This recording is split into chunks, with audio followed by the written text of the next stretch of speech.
Mike Kelly, One Nation candidate for Maranoa. As the Prime Minister comes back and announces the election, there's no doubt that the LNP will take a platform that they are always more responsible managers of the economy. That's normally their big ticket item, and in the past, those Conservative governments normally have been. However, I would like to challenge that and just have a look at the last 2 years and what impact it's had on us, and ask yourself, is this appropriate decision making for the government to protect our long-term interests of our economy and the people? So, how does government make money? Now, I've simplified this. It's a little bit more difficult with things like GST, but the government has to collect money via taxes or borrowing money from say, the central banks to pay for all of their services. So we have our big business that employs people. We have our small business, which is actually employs 60% of the people in the 60% of the people in the economy. That's the majority of the taxpayers. They pay their money into the government coffers, and then the government will then go and pay, they'll service the debt on the borrowings, and we'll have a look at that in a second. They'll pay all the government employees. We've then got all the unemployment benefits. We have all the pensions. We have all the infrastructure programs and all of the grants programs. So just to give you an example, in grants just in this last 2022, $182 billion was given just in grants. No, that's got to be paid off by the taxpayers. So the problem is there's a lot of expenses here, and not a lot of tax bases in here, not a lot of taxpayers in here to pay money into the system. So they have to borrow more money. So at the moment, as of today, which is as of the 31st of January 2022, the national debt for Australia was $1.391 trillion. So what does that mean? Transfer that back. What are the monthly repayments on that debt? The monthly repayments are $1.672 billion. These figures are taken directly off the finance.gov.au, the federal government site for the state of the economy, effectively. So that's a lot of money that we've got to come up with every month just to pay the interest, not paying anything off the principal, just the interest. So what have we done through COVID? Well, basically we pretty well shut down most of the economy, and we shut down most of the taxpayers, and we gave out very, very generous JobKeeper and JobSeeker programs. Now, although in some ways some of that was justified and we needed to have a short-term band-aid to get us through the challenge, there are many credible arguments as to why were we doubling and tripling the dole payment, as an example, when people had been living on that amount of money. There was going to be no change in the cost of their living. All it was going to do is incur extra debt on the genuine taxpayers. So what happened throughout the course of the business? We've actually lost a heap of businesses. So as we lose those people then become unemployed. So then there are more people that have got to get paid for. And then more businesses have closed, which means we now have more people. Now we have a situation where we've got to borrow more money because there's not as many taxpayers now to pay the money into the pot to pay for these guys. So we've got to borrow more money from the central banks to keep the system afloat. So then, what have we done? We have lost heaps of businesses. Guys, we have lost thousands of small businesses. Small businesses are the largest employer. So if each of those businesses have anywhere from 2 to 5 employees, all of those people end up over here on unemployment. Some may get and find a bit of work here and there in the big businesses, but the big businesses and the foreign businesses, they keep their expenses really, really tight. And a lot of the foreign businesses, they've got this nonsense going on where they'll raise, service invoices for $1 million from some offshore company that's treated as a legitimate expense to the business over here in our tax system. They're just sucking that money out for free, and then that's minimising how much tax they put back into this system. So if they do pay tax, and they'll have the very best accountants to make sure they don't pay tax, but we'll only get little sprinkles of extra money with these extra employees.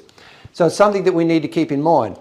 My concern is that we are going to then get to a stage here where we're going to owe so much money to the central banks in interest with no taxpayers to pay it. Then what happens when you cannot meet your obligations to a bank? You're in foreclosure. When you're in foreclosure, the bank has the right to come in and seize either the assets, or in our instance, it's going to be the future income of our country, just to protect their debt while it continues to accumulate interest.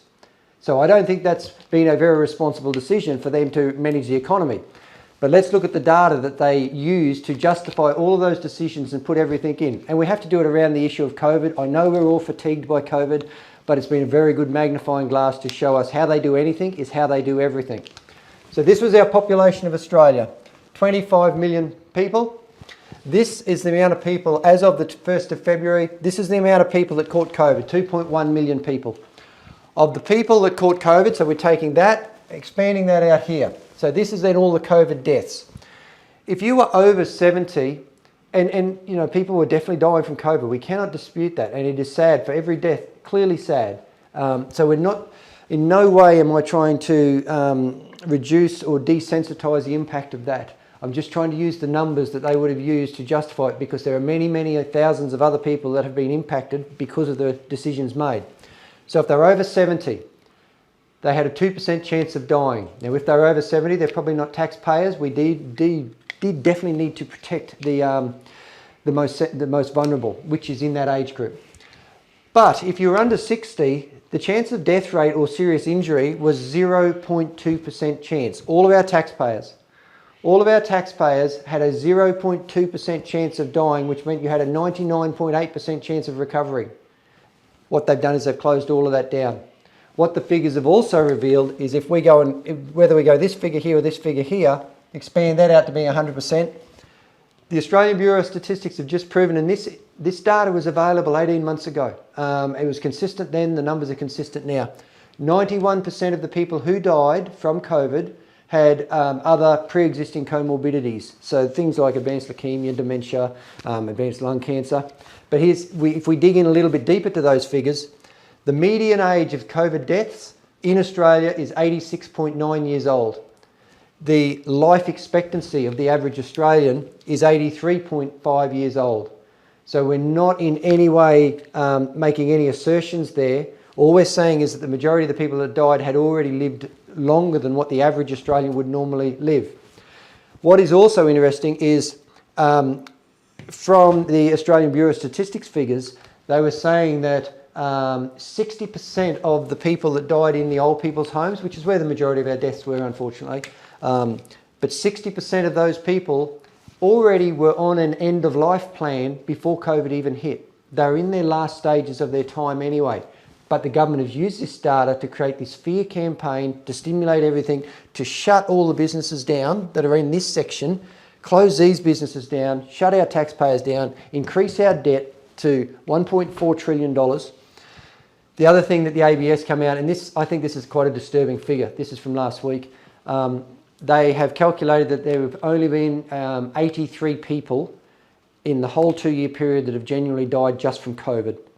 Now, I'm not in any way, not sympathetic to those 83 people. But in the same period of time, we lost 100,000 people to cancer. So we need to keep it in perspective. Have they made responsible decisions managing the economy based on these figures? If they've done that to us in the last 2 years, what are they going to do to us in the next 3 years if we give them the keys to the kingdom again and they can do whatever they want and we cannot sack them? And traditionally, we know the LNP is a better money manager than the ALP. The ALP always just throws a big party and gives us the credit card bill to pay it off. We already have a massive credit card bill. We cannot afford much more debt. We need a more common sense approach. And that's why we're asking everyone, please reconsider your vote at this next election. It is the most important election of our generation. My name's Mike Kelly.